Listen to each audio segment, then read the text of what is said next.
Hey Jen, you going to the party tonight? Dude, we talked about this. Could you have any less game? I'm no good at this.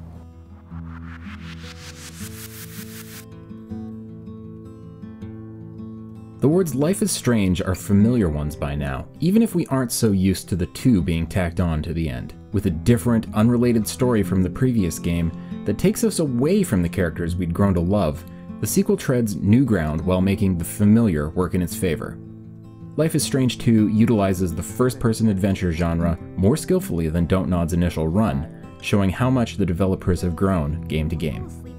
Episode 1, Roads, begins strong. Life is Strange is story-oriented, and it's a difficult task to talk meaningfully about the game without discussing the actions and events within themselves. There are new protagonists, Mexican-American teenager Sean Diaz and his 9-year-old brother Daniel, who live in South Seattle.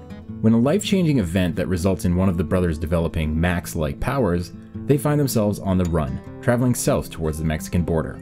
This is a game aware of its surroundings in a way the first just wasn't. I mean this twofold. First of all, for the most part, the teenagers sound like feasible people instead of what hipster aliens trying to pass themselves off as human might sound like.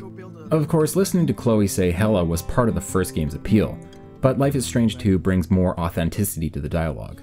Secondly, and most importantly, this game is created as a timestamp, not to date itself with bad lingo, but as a conscious reflection of the current tension in American society.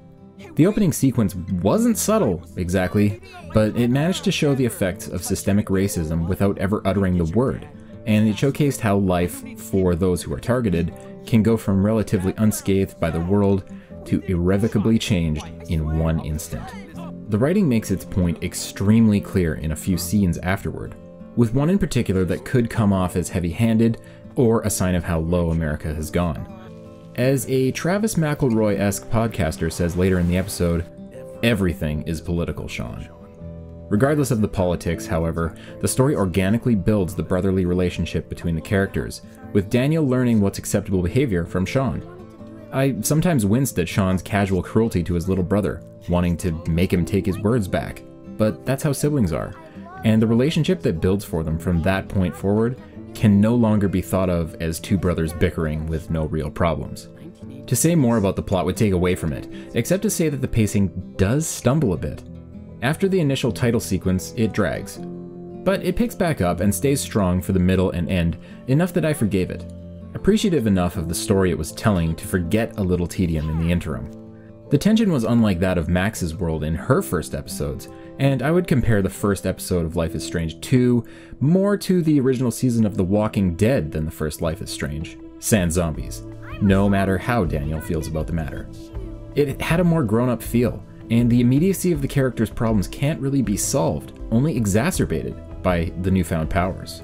For someone expecting and wanting Life is Strange 2 to be the exact same as the original, they might be disappointed, because there's no school and there's little high school drama. I think that would be unfair though, as Dontnod hadn't promised to bring us the same story, only to bring us into that world again. It definitely feels like the world of Arcadia Bay, with or without the nods to the original series. The powers are less involved for now, but I think the first game had a bad habit of leaning on the powers, while here they seem to aid the story, not the other way around. Since the original Life is Strange, the animation has been cleaned up, the backdrops are even more stunning, and thankfully they've cleaned up the sometimes stilted looking character models.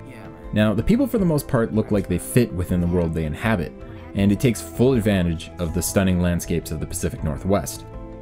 The controls are familiar, sans Max's time backtracking, and Sean's drawing is an interesting new mechanic that I enjoyed more than Max's camera. The music didn't grip me quite as much as before, but Max and Sean have different tastes in music, and I'm much closer to being a moody hipster girl than a second-generation Mexican-American boy. Overall, Life is Strange 2 was not only better than I expected, but I believe it would have been a hit even if no one had heard of the first game. It's beautiful, with mechanics that improve on the original, and the choices are feeling more meaningful than ever. I was disappointed with the end of the first Life is Strange. The plot felt like it got away from itself, as though the game hadn't been fully planned out when the first chapter was released, but I have faith that isn't the case this time around. I want to know what happens to Sean and Daniel, even if it hurts to know, and that is the definition of great storytelling.